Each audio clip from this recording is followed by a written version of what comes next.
So if you take the foundation of the Bible and you take the stories of the Bible or the precepts of the Bible, and then you leverage the medium of film using your visual and your audio, you can really communicate a powerful and emotional truth. Hey, Castleview. Hey, we've got another episode. Matter of fact, this is our first bonus episode content that we're dropping. And we have a behind-the-scenes conversation with our director of the Peace on Earth film, Drew Schettler. I had mentioned at our Christmas at Castleview services that our film was done by one of our church members, and I wanted to introduce him to you today, and I thought it would be interesting to kind of talk about a little bit what that looked like, the challenges of it, and how all that came together. So, Drew, really excited to have you here today. Yeah. You're the guy behind the camera. I'm behind the camera. Here I am talking to you, and you're the one that produces all of this. That's how I like it. Yeah, is that I how like you being like behind the camera. Yeah. Drew, you are one of the most interesting guys that I get to talk to, and the church wouldn't know this, but you're the one that oftentimes when I'm getting ready to put a series together, I'm looking for ideas, I'm looking for creative collaboration. You're the one that I talk to. We're the creative partnership duo. That's right. Behind the scenes that people don't see. Usually I have a little bit of an idea, but I don't know how to get it quite across that finish line. And you're the guy that I'll call or we'll sit down together, and all of a sudden, okay, here, think about this or look at this. And so I don't think there's anyone in the world that I talk to that I get better ideas from than you. So thank you for being that guy in my life. And a lot of people wouldn't know this either. You were an intern here at the church years ago. That's how it all started. You kicked off my career. Thank you. Wow. Castleview Baptist. Listen, I joke about this. It's not true, but I like to say when you came as an intern, you had no discernible skills whatsoever. Not really true, but it is true that you hadn't started your video. I think you were getting ready to kind of teach yourself on YouTube what video is. And you hadn't even really done anything at that point, had you? Yeah, at the time, I think it was 2000. So I was an intern in 2000. Was it I was 19 years old. That's all I remember. So I don't know what year that was. And young Drew. Yeah, young Drew. And then I came in 2016 and I started working as an intern, but then kind of segueing into on staff. And that's when I met Noelle. We got married. That's right. But meanwhile, I was sort of brewing or growing in this trade or this skill of video at the time. Video, photos, doing media for the church. And I think my title was Media Outreach Director. That's right. And I lived in your basement for a bit. And that was good times. And so I think we had a lot of great creative collaboration there. Yes. And we did a lot. It was still meeting in the school. Yeah. But during that time, I was really sort of growing in this area of video and filmmaking, storytelling. Yes. And that's kind of where it all took off. Do you remember our walk that night? You and Debbie and myself. This would have been First Impression Sunday, or I Love My Church Sunday. I Love My Church Sunday. And we thought, hey, let's build a whole new background. We're the school. Yeah. Let's build a whole new background. Because we had a media guy, now we're going to use TVs. Yeah. And so we used to have this little short throw projector. Remember that? Yeah. It was right behind me. Yeah. We didn't have a platform. Barely make out the letters because of the ambient light. You couldn't see it. We didn't have a platform. Right. I'd preach right on the ground. Yeah. And so it was, we did our best we could with science and that kind of thing. But we took that walk that night, and all of a sudden we're going, hey, what could we do to make this a little bit better? Right. And then you would have an idea and I'd have an idea. And we launched, it was in October of it was October of 18, I think. I Love My Church Sunday. Okay. Yeah. And we did a video, a little trending series, actually, trailer. We showed we that had first trailer. time. We had a video that we have played for several years at the 3-on-3 basketball tournament a lot of times. Yes. And we've since maybe updated that, but it held its own for a while. So that was it fun. That was the first big thing we did that I shocked the church. I remember there was an older couple that sat on the back row. They'd been with our church for a few years. And after that first Sunday that we had all the wood up and the new media, the TVs, and it was really awesome. And I'm looking at it going, this is the most amazing thing ever. We're state of the art. We have arrived. We're here. An updated church. Here we go. Go to this older couple in the back and I say, right after the service, what did you think about all that? And she looks at me like she's shell shocked. I just don't do well with change, Pastor. Where are we headed with this? Where are we What's headed with next? this? Where are we? That's right. What's next? If she only talk knew. to my guy Drew. He's got the whole Drew's master fault. plan. That's exactly and look right. at where we are today. That's right. So we actually, a lot of people would know this. We started doing films. 7-8 years ago. It was right around that time. Again, 2016 was the first one. I have a problem with being a little too ambitious with things. 16, yes. And so a little the confidence could be argued as maybe just being delusional, but I said, hey, let's do. There was another church that I was at that was also doing a lot of filmmaking stuff, and I had seen them do it. I was nowhere near their talent, but I said to you, let's make our own. Let's do it. Let's make our own film. And I think our first one was called Believe. And it was woven in with some testimonies. Yes. But I remember being pretty young, not knowing much about the camera, but thinking like, let's do this. And basically our whole service was not contingent on me, but producing something that people could watch and sit through and be somewhat, enjoyable, or at least have a message. And so the pressure was a little bit on me to come up with something, but I thought, let's do this. Let's do it. I keep thinking about this though. It did take sort of the faith, or maybe the sort of the blind faith on your end to say, I'm going to let this young guy see what he comes up with. And it allowed me to sort of spread my wings a bit. And I think that's just how I work well, is if you give me a little bit of rope to hang myself. I will say too, from my angle, I did have great confidence that you were going to pull it off. And over the years, I think our working relationship has been, you come to me with an idea, because we've done several films at this point. Mm-hmm. You come to me with an idea, and this is true. There's been a few times that I've actually said, you know what, Drew, I don't know if I see exactly what you're saying right now, but I believe in you. Yeah. And you have always... I think about every film that we do. It's always like that. Well, the Peace on Earth one, the Bible story was there. Yeah. The Peace on Earth one, because you already had the story. That one was a little bit easier, right? That one was easier to see. The rest of them were a little challenging. Okay, but, maybe I could see that. I could picture that a little bit. Let me ask you something. Why do you feel that...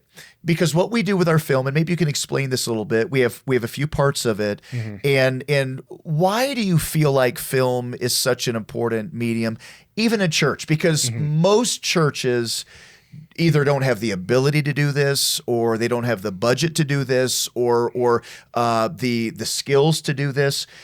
But we do believe it enhances a message. Why is it important for us to do this? Well, the Bible is full of stories too. And I think filmmaking is storytelling, storytelling at its finest in a certain aspect, that you're really leveraging the senses, your God-given senses, your visual, your sight, your audio to hear, and you're applying those two together. But, a story is only as good as how you communicate it. That's one. But two, from a Christian perspective, is what foundation is that on? What are you leveraging it towards? So you can have a lot of bad stories, a lot of or good stories, but they're teaching you the wrong truth. Sure. So if you take the foundation of the Bible, and you take the stories of the Bible or the precepts of the Bible, and then you leverage the medium of film using your visual and your audio, you can really communicate a powerful and emotional truth. So you're combining emotion and truth together, and you're making just an opportunity, I think, an environment for people to be really tender, to make a decision, a life-changing decision, a life-altering decision. And that's why I believe in filmmaking, in storytelling. This is literally what Jesus did with the parables, right? I mean, there's no film there, obviously, but it literally is, I'm going to take this story, this illustration that you would understand, and I'm going to give it a heavenly application and a spiritual reason for me giving this. Right. And so he was a master, right? I mean, Jesus, the master storyteller in that sense. And so I do agree with you. I think there's something powerful about the medium. And what we've tried to do is tell the story that we want given really three different ways, right? Film is part of that. And then music is part of that. and then the actual message in the preaching is part of that. Yeah. And I think there's some power into giving that a few different ways. Yeah, and just all the different sort of mediums that we have in our arsenal to communicate, because that's what it is. We're communicating a message. Yes. And so I look at it as, I mean, like I like being behind the camera because I don't like the attention. I love chatting about it. I love talking about it. But, it's just a part. It's just a part to the service. Yeah. So whatever I can do to support that, what you mentioned about Jesus telling stories and parables, I think that was a big thing at first, was because what we were doing was a little bit cutting edge. It was a little bit new and different. But Jesus told stories. That's what he led with, was let me sit down and let me tell you a story. He wasn't as clear and concise about every single truth that he gave. A lot of people left wondering and they left questioning. But I think that curiosity, or that the mystery of it, allowed them on a sort of a journey to discover the truth. And so I think parables, basically what we tried to do with the filmmaking side of things, was a modern day parable. So we're taking the truth of the scripture and applying it to a modern day story, or it could be in the case of Peace on Earth, a biblical story. But I think then combining the music, then the preaching, all of those elements together just made for a powerful service. Yeah, no doubt. Yeah. Tell us, so let's focus on Peace on Earth a little bit. That's what we just saw this weekend. Where did that come from? Obviously, you're gathering some things from the scriptures for this story, but how did you, from a creative standpoint, how did you work through that process? I mean, you've got Theophilus that you're coming from his angle. You've got Luke in the story. He's gathering the evidence. Where does all of this come from? Right. What was the thought process behind it? Well, it's a familiar story for those that are in church and for those who aren't. So I think I really tried to come up with a nuanced angle, not different, not on my own trajectory, and my own path. And that is interesting, because sometimes I got to tell this, pastors, Christmas story again. Yeah. What am I going to do? And you try to, one of the beauties of this story, in my opinion, was you told it from an interesting angle, but you didn't have to retell the story. You didn't have to add anything really. You told the story. Right. And I think there was a character that stood out to me. So in our brainstorm blue sky meeting, I guess, of like, okay, what ideas should we do? Hey Drew, come up with a nativity story. Let's focus on this. I think it was the character of Theophilus, or I started reading the Christmas story. Instead of starting with Luke 2, I started with Luke 1. Okay, the entire gospel, what's it about?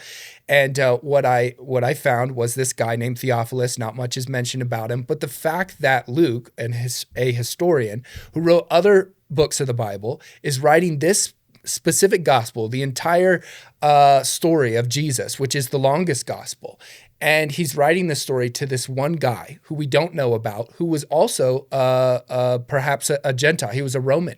Theophilus basically was in his name, which means lover of God. So it could have been speculation that it was a person, a real person, or it could have been an idea of a person. Yeah. So a metaphor. But the point was, I like this character, this concept. So I wanted to open the story up with Luke, who wrote the gospel, writing the story to Theophilus, because I felt like I was Theophilus, and we all represent that character.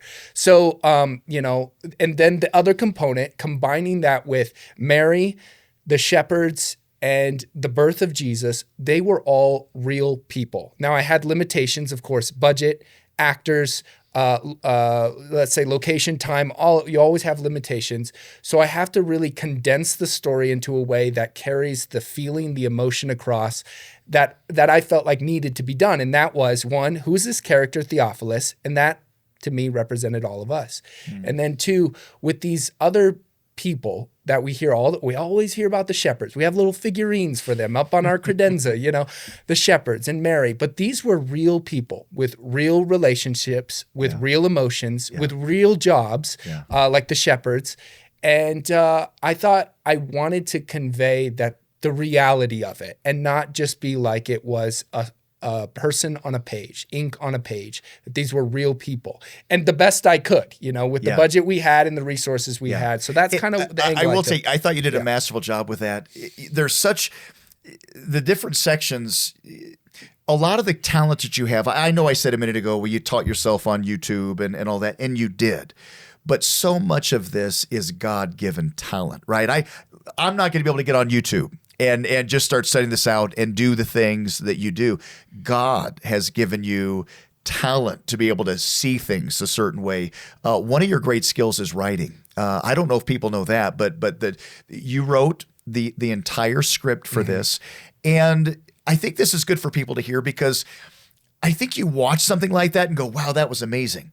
But then you hear the behind the scenes and you're talking about how Theophilus is all of, like, nobody's catching that necessarily, right, during the film, but you talk about that. And then you weaved in some whimsical parts of it. Mary's more hard hitting. All of a sudden you got the shepherds, and the guy wakes up late. No. And they're juggling and they're out there doing their thing. But then you're bringing everything into this intentional point. And all of a sudden the shepherds say, he makes this comment, sheep is dumb as dirt. Oh, yeah. But I rescue these sheep in the hopes that my God will one day rescue me. Yeah. How long did it take you to write the narrative? Because to me, the script, it's so much of this, it's visual, but man, you gave us some great narrative. Usually, so it's a 20-minute film. This is an interesting tidbit of filmmaking. So the way a script is formatted is that each page of a script represents a minute in film. So if you have a 90-page script, which is typically a feature-length film, that's a 90-minute film. And it could fudge one way or the other. But that's an interesting, litmus test to know how long your film's going to be. So you're looking at about a 20-page script. And usually the brainstorming starts, the story, I think, to me, though everyone has their own process of writing script, but writing for me goes rather smoothly, rather quickly once I get the hard part done, which is really thinking through the characters, the plot, where is the story going? And I had it kind of written already for me, so I know where it's going. That part was well done, but what is the backstory of these? So usually what I do, I pull out a journal and I write down a bunch of ideas about Mary. Who is she? And what other angle can we approach this from? What are we seeing with Mary? What is she feeling? The same thing with the shepherds. What angle are we trying to tell? And you're trying to make it different. You don't want to hit on the same note. So we've got Theophilus, Mary, and the shepherds. And so we wanted them all to have a different aspect that was carrying a different message. And so I writing down descriptions, adjectives, and all of that, describing that.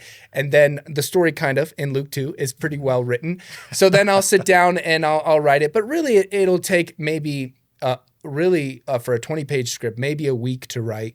And then, but it could take up to a month to really brainstorm, to think. And I'll listen to music, I'll go for a walk, I'll go for a drive, and I'm really letting it marinate. You don't want to force anything, but it's good to have a deadline. Okay? Christmas events coming up, you got to write something. So usually that's kind of what it takes. That's the process. What's the hardest part?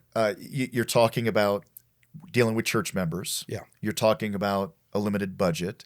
We don't have set builders, right? There's so many costume design. I mean, there's so many pieces of this that are behind the scenes. If you had to isolate maybe the most challenging part of creating something like Peace on Earth, what's the most challenging aspect of this? Well, the answer to that is yes, all of the above. And I think that's when I sit down, I sort of have the luxury to know what I'm working with. Whereas maybe other filmmakers, they're writing a script, they're wanting it to get sold or a proof of concept, something like that. But I know that we're going to use our church people for actors. I know relatively what the budget is. I know what the deadline is. So that's the creative restraints. And I think all of those are equally pressurized to come up with a creative solution to say, okay, who's going to play Mary and Joseph? I got to start with that. Who's going to play Luke? Who do we have the people to do it? And if we have lots of people, then I can create, a big crowd. I can get a lot of extras. Or where are we going to film this? What's the location? So I think in a lot of this, the actors are a big one, probably, because they're the ones in front of the camera. So you can come up with this beautiful script, beautiful shots, beautiful location, all of that. but you can only go as far as your actors can carry you because they're the stars of the show. They're the ones filling the frame, right in focus. And that is a challenge. And speaking of the actors too, none of the actors have, well, maybe this is not true. I was going to say none of them have lines. The shepherd, no. You hear him talk at the beginning, but really, I think that's just about the only line that you would be hearing from anybody. Why is that? Yeah. You chose to give us a narrative, but the actors never, you would think of them having lines and that kind of thing. Why wouldn't they? So acting is really hard. Even with the most charismatic people, everyone knows that churches put on plays and things like that traditionally. And in a play, you're trying to be dramatic. You're trying to act dramatic, project, open to the audience, use big hand motions. With film, it's a lot more intimate. And what I mean by that is it's more realistic. So there's dramatic and realism.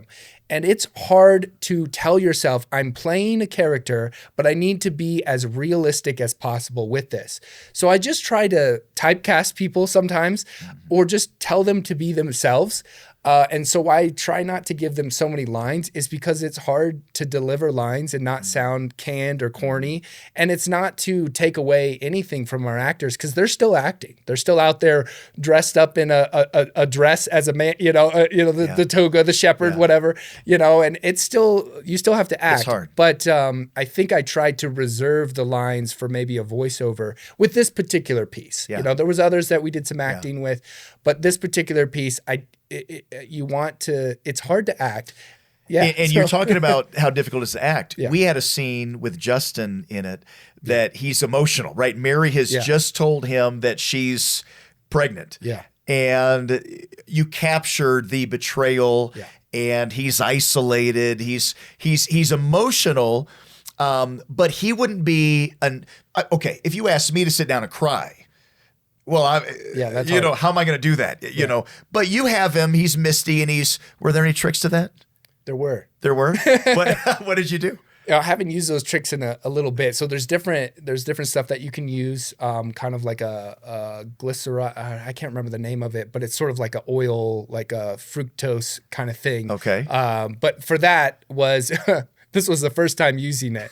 So I'm on YouTube, of course, or somewhere trying to find out how to make actors cry. I'm learning all this stuff, and I think so. The same concept of like Vicks or something with some components in it that make your like Burt's Bees, if you put that on your eye, right under your eye, it makes them sort of well up a bit, get teary-eyed because it feels like fans on your eyes, Oh, that's what it feels like. And okay. so we did that the first time with Justin. Yeah. And he's like, this stuff is killing me. And I'm like in the moment like, suck it up. Just cry.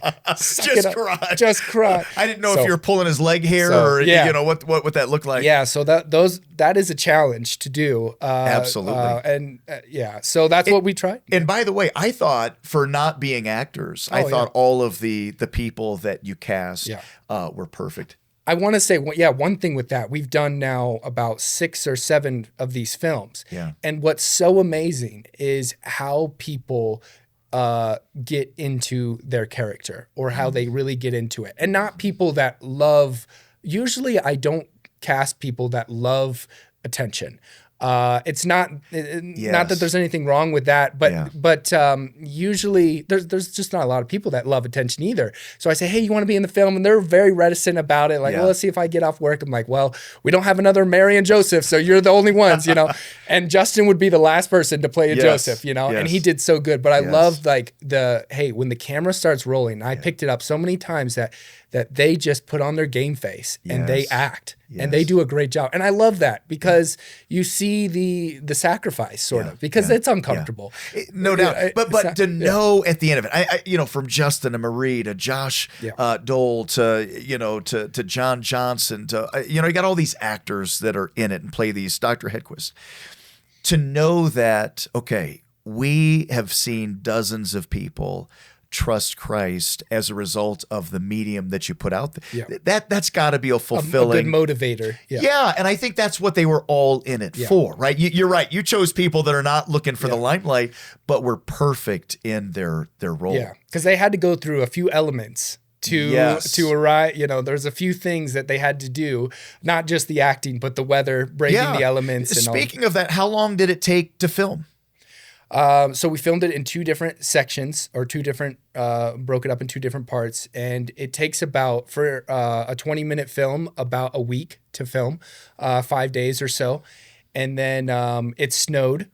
And so, ironically, the traditional nativity story doesn't have snow in it, which is funny because that's basically all our Christmas tradition. We're in Colorado. It snowed, and I had several scenes to shoot still, or a couple important ones. And so we had to wait for the snow to melt. So we filmed that on another week.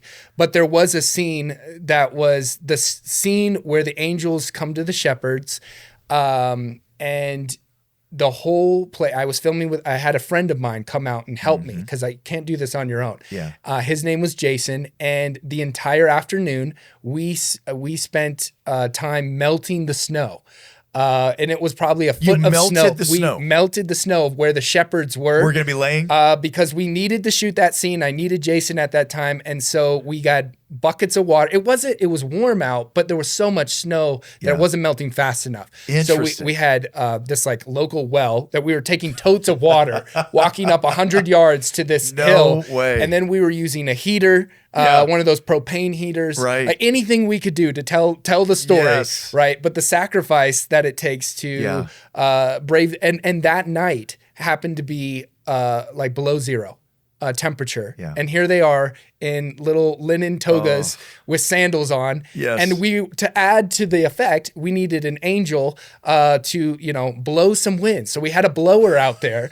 So just the wind chill is people wouldn't think of all that though. You don't see any of that behind the scenes. You wouldn't even know it. How many times did you have to retake shots? Like either because I didn't get a good enough angle, or I wasn't recording. I'm not recording yet. The batteries aren't in. The SD card's not in. Whatever. Or some of it might just be I need a different angle of that shot so I can be shifting, or I don't know what angle is going to work, and so how many times do you have to do the same things? Usually, so technical film thing here, you usually shoot for what's called coverage, and to sort of put a story together, you shoot for coverage, meaning you get a wide establishing shot, maybe a medium shot, a single talking head, and then a close-up.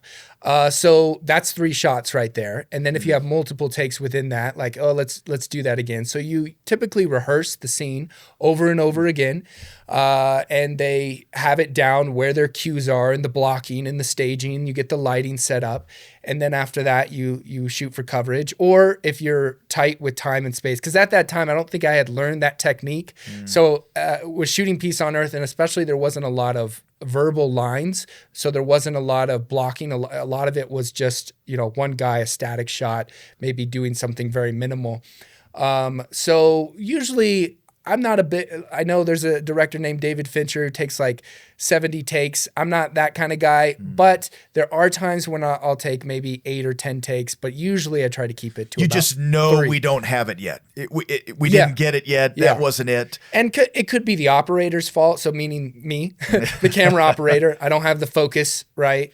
I didn't get the right composition or something like that, or the performance of the actor. I wanted a little bit something there. And there's, on a night like that where we're shooting with the shepherds and maybe it's a 3-hour scene, which is not long, to get your Hollywood looking movie, shot, your scene, maybe 3 hours is we're getting, several different takes and angles, but it usually like 3 takes per angle, I guess is what I'm trying to. Interesting.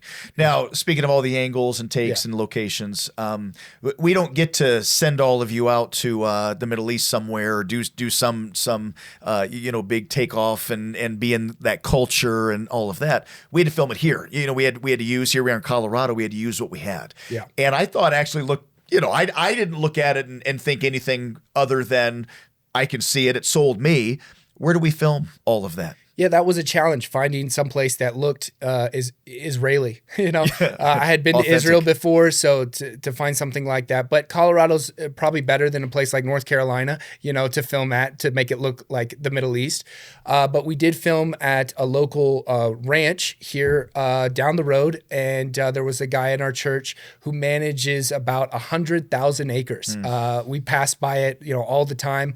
But there was a lot of land to shoot, and on the land he had several outbuildings. One was a big house. It was cool. We didn't shoot there, but there was a spot in the ranch with all of these stables with these stones. And I thought, wow, I had some other leads, but nothing compared like to that I had the access to the land, and then also all of like the stonework and the outbuildings. I will say that looked very authentic. Like when you saw that even the major areas, the stables, all of that, you just felt like, wow, this looks like this is legit. Where Luke was riding his house, I think was a cool scene. That was amazing. That was a loft. If you actually see the guy, the gentleman coming up from the stairs, and that was a cool. Yeah. So places and by the way, that. some of the little pieces you add to that, the scrolls that he's writing on. You know, I love the guy, the messenger comes and I don't know if you just made that little carrier for, Luke takes the little carrier, takes the parchment papers and he puts them in there.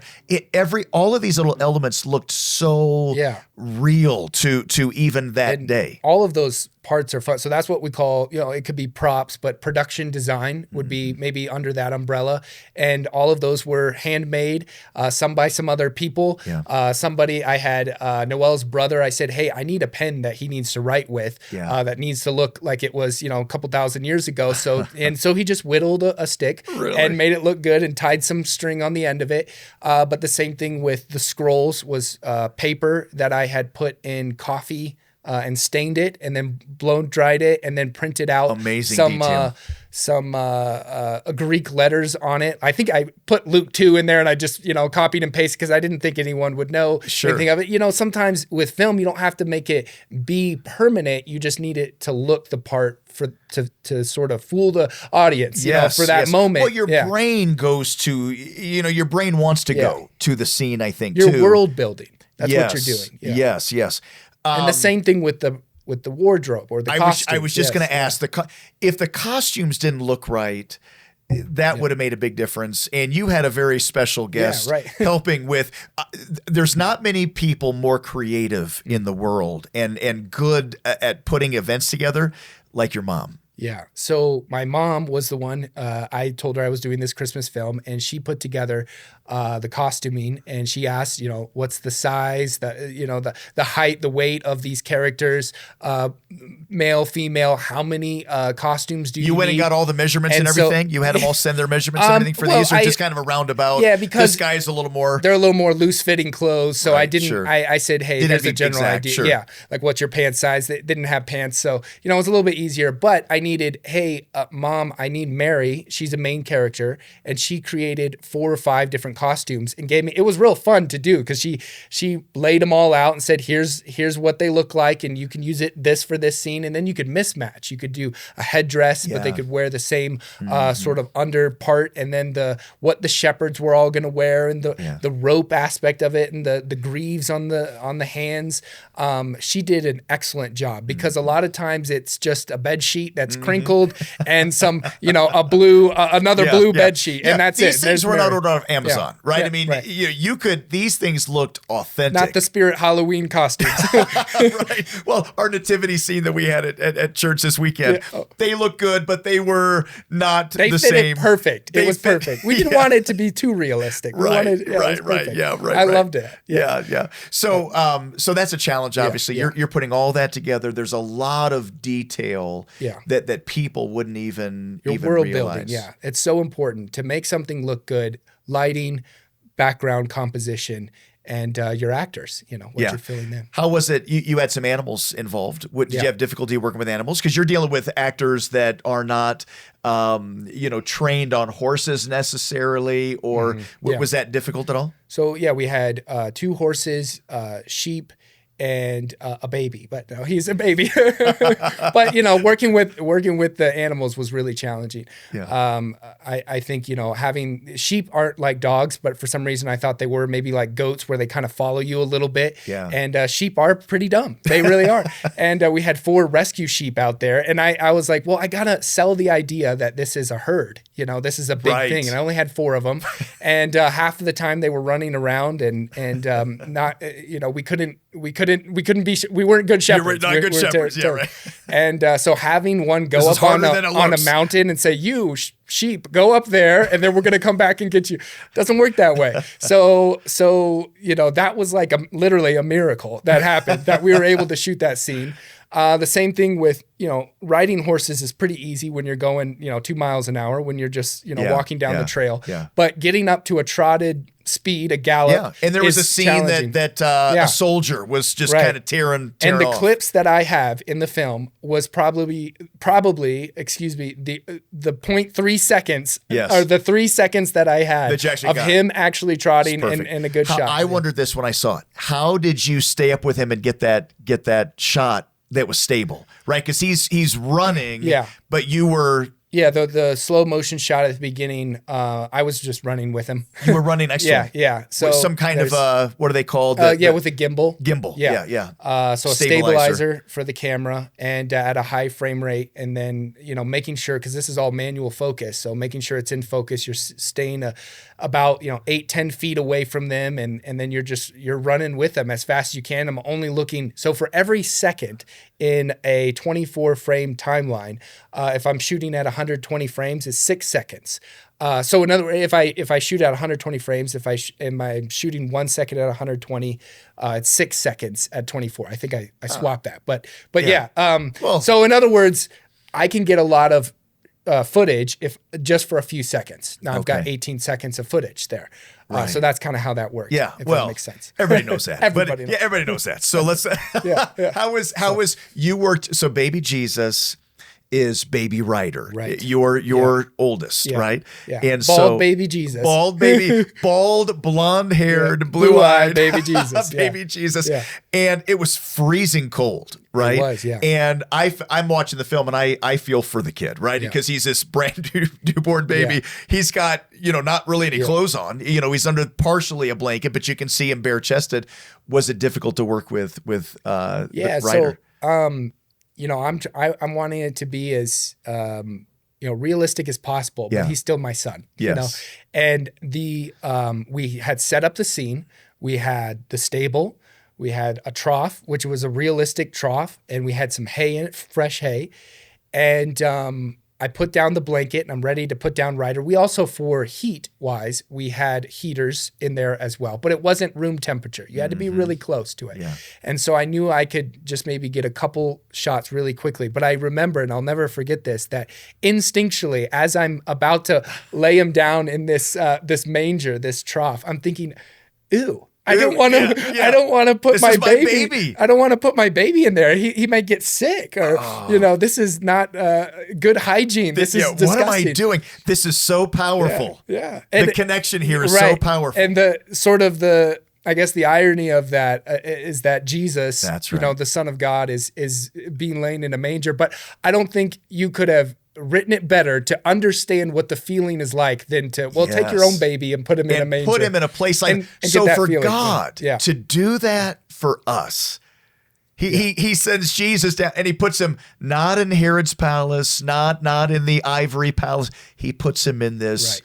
It sets the scene for the rest of his life, is really what it was, of that lowly ministry. And so I felt that in a visceral way, that putting my own son there, and he did great. He cried when we needed him to cry. And he had no problem crying. I did have to add a few baby coos in there afterwards, but that was challenging, because you're thinking, okay, I don't want my son to be out here in the cold and in a dirty manger, right? Which is, again, is so crazy. But they're acting, and so it is just a movie. It is just a film. We're playing pretend. But I wanted it. I knew that was an important part, is when Jesus was born. And so he did his part well. Speaking of that moment, the post-production part of all of this is so important. And I don't think the average person would be able to comprehend how much detail goes into sound effects and editing and lighting and all the post stuff that I don't understand either. I just know enough to talk about it because you and I talk a lot about things.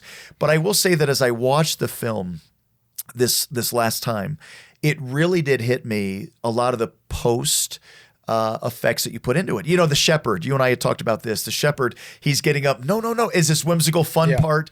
And he kind of goes a little off screen. He's grabbing his staff and you're hearing things, glass falling and break. That didn't happen in the moment, right? I mean, that was, you added those effects. Yeah. So, you're just building the scene. You're selling the idea of what's going on. And so sometimes with the nature of the scene is we have to shoot so quickly that we don't have time to maybe capture the sound with an external microphone or something. So we may add what's called Foley sounds in post, where you're adding footsteps, you're adding doors opening or closing. Yes. But then you're also adding those ethereal sounds of whooshes and risers and hits. And that just helps it puts you there. It builds the feeling and the emotion and it thematically. And speaking of emotion, I'm not sure I don't know if you can answer this or not, but music has such an emotional, you feel immersed in it. You really did a masterful job. And I mentioned this on a podcast last week. I got goosebumps throughout this film, like 4 or 5 different places, because you built things with the music. And I'm not even sure what I'm asking right now. How difficult is that to? I have an emotion that I want to bring out of people at this moment. Here's what I do. Well, you're just really taking the scene and finding the emotion. What's the tone? It's just like walking into a house. An interior designer is just, there's a feeling that it evokes, warm and cozy, or something modern, clean and simple. So each scene in a film has, it's evocative. And so you take that down mentally, emotionally, and then you start searching for some music. And there's different sites, several sites out there that are royalty-free music, but then also some that you have to license and pay for. And so I found some music through sites that I use. And then it just takes time. And you find it for each scene and what is going to transition, like thinking of a big transitional, what they call story beat in a script, would be when Joseph wakes up from his dream and then they're off to the journey. And there's a total change of emotion. It did. That's more exciting. And the music felt journey-ish, right? I mean, you got the wide shot. It comes out and they're on the donkey as they're taking off, their direction.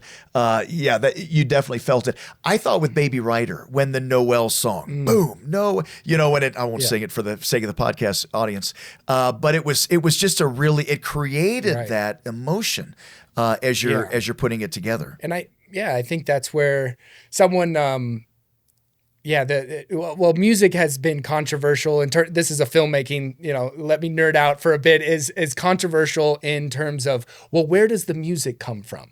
In a story you have dialogue and you have sound effects. Well, that makes sense. But where does the music come from? So it kind of removes the reality from it a bit. But I think there are moments that are used, especially in this film, where the music is powerful. You needed that moment of that lyrical song, because that's the only lyrical time. That's the only one. Is during sort of, now it's a bit awkward seeing someone give birth, right?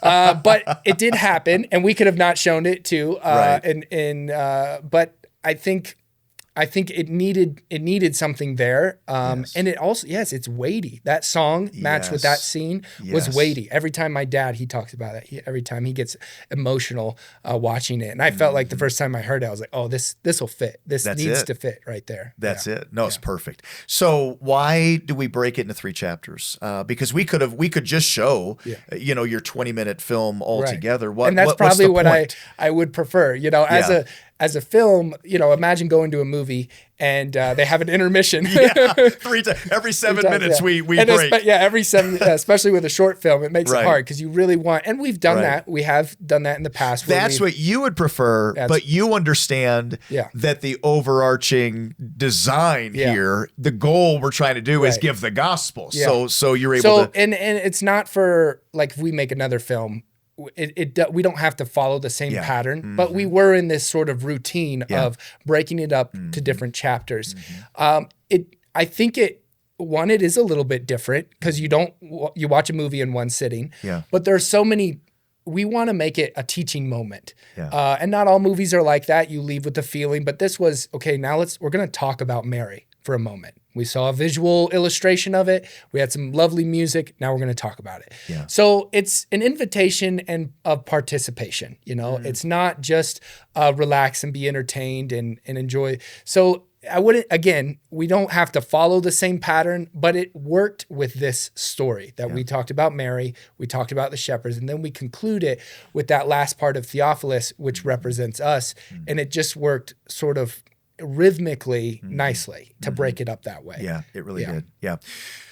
It was great. I loved it. The church loved it. So many great comments about people are blown away that we have someone inside the church that put this thing on. So well done with all of that.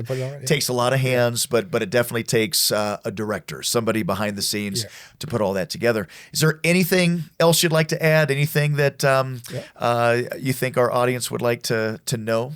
Well, I think when I mentioned about the actors putting their game face on. And I just think there's something so beautiful about when people get involved in their church in some capacity. There's weekly service or weekly volunteer things, but then there's special events. And this one is very unique. Not everyone's asking you to be in the church film. And what is it going to come out like? Am I going to look dumb? Isn't that true? I tell people when I've had to ask people, hey, we're going to do this film and we've talked about casting you in this. I will tell them, you can trust Drew. He's going to make you look good. I say that every time because you do. And that's not easy to do, but there is a vulnerability on their side to do something like this. Right. And there's memories that are made. It's not every time, whether it's a biblical costume or we've made some other ones where we're in a house, we're up till 10 p.m. or 11 p.m. and we're eating Taco Bell and we're making a film. We're making a movie. And That's fun. And it's original. It's a script that we've written. There's so much uniqueness. So in this aspect, I guess that's what I'd say is next time I ask you, you better say yes.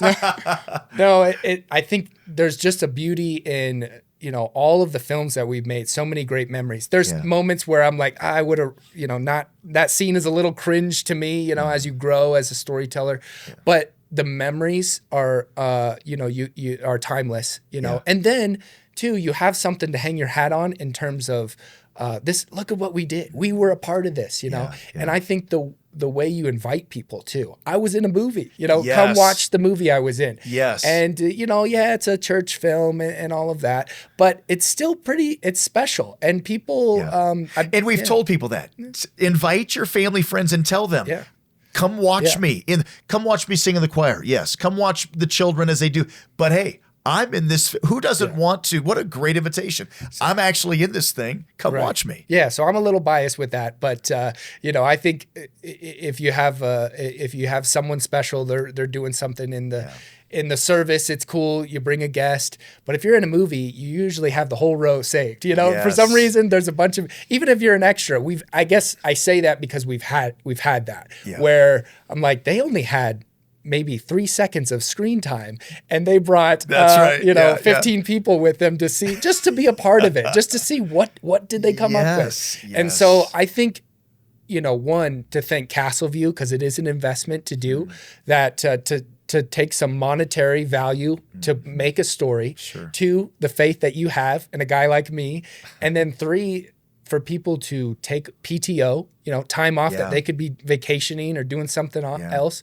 For some of these protagonists, these main characters, to take a week off of work. And I try to work around the schedule where it's, maybe half the day or whatever. But the point is, the sacrifice is really special to see the fruition, to see the result come out. And of course I'm biased, but I don't look at it as my movie, my film.